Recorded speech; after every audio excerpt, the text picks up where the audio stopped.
Hey everyone, Jonathan Wu here from SWU Openinvest for our August 2023 market updates.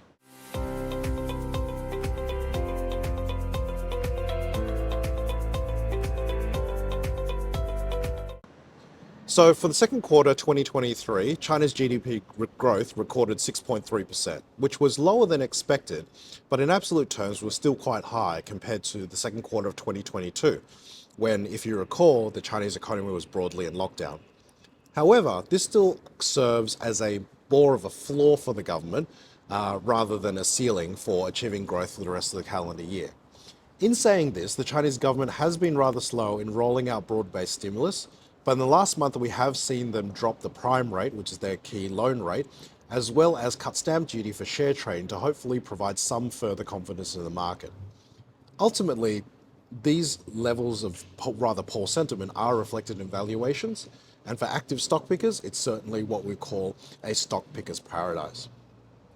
Globally, interest rate hikes are pretty much nearing its end, and we will likely to see that rates will begin to decrease next year, particularly if a recession occurs or if already one is underway. Ultimately, most people will realize that the share market actually bounces before the end of a recession. But the reality is that you don't know when the recession started or finished until it's actually over.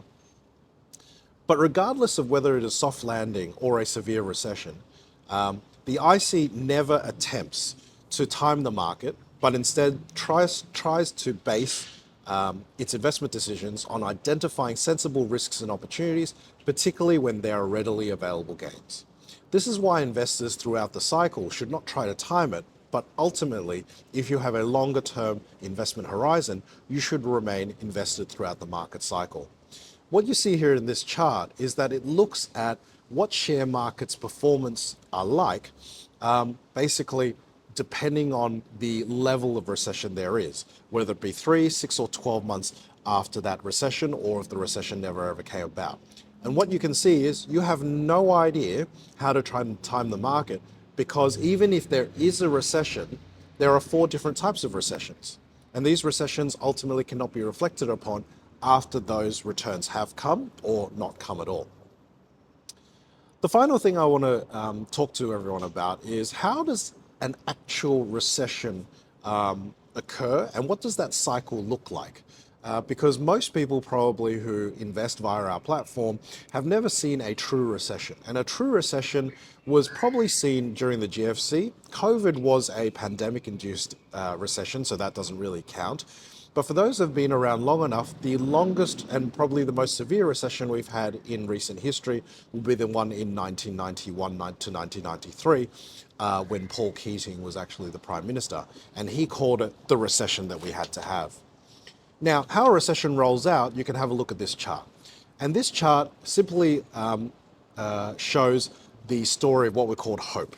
So there are 4 parts of the economy that actually slow down over the course of around 24 months for it to play out. So the first part of the economy that responds to a recession is housing. The housing sector responds first because generally rates have gone up. And with rates have gone up, then housing starts to slow. That's talking about new constructions, and also prices start to fall. The second part of the hope is the O part, and the O represents new orders. So if housing slows because rates have gone up, new construction slows, new orders for new goods also start to slow. If new orders start to slow, then you go to the third stage, which is profits. You'll start to see in the next 6 to 12 months, especially ASX listed companies, that their profits are going to be not as attractive as the previous comparable period, because new orders have fallen and consumers aren't willing to spend. And the last part, which is the part that's probably puzzling everyone in this current recession, is the issue of unemployment. We still retain to have a very tight labour market, but employment and unemployment is still relatively low. And this ultimately is the most lagging part of recession and the last part of the economy to fall. So once we start to see unemployment really creep up, and in Australia, the neutral unemployment rate for the government target is around 5%, 5% means there's still slack in the economy, which means that if people want to find a job, it's still available. But it also means that the demand for labor is relatively static. So we are not in a wage price spiral, which is what we're currently facing. For the month of July 2023, the growth engines portfolio performed positive 3.32% net of all fees. And the IC has actually decided to utilize all the available cash in the portfolio, which is around 4%, to deploy further into markets, which we believe are undervalued. So we currently, as I mentioned, we've got 4% cash. We're deploying 2% to top up our exposure in Australian small companies, which is via the Firetrail Australian Small Companies Fund, as well as the other 2% to go into OPH, which those of you that have been following our portfolio recently is the OFIA High Conviction Fund. And the big reason for this, it's currently trading below NAV. It's a listed active ETF and it's trading below its net asset value, meaning that the value of the underlying shares in that portfolio is actually cheaper, is actually more expensive or higher than what the share price of the actual listed fund reflects. So this utilizes all the cash in the fund. Because we think that at this part of the cycle there are parts of the market that have become more attractive.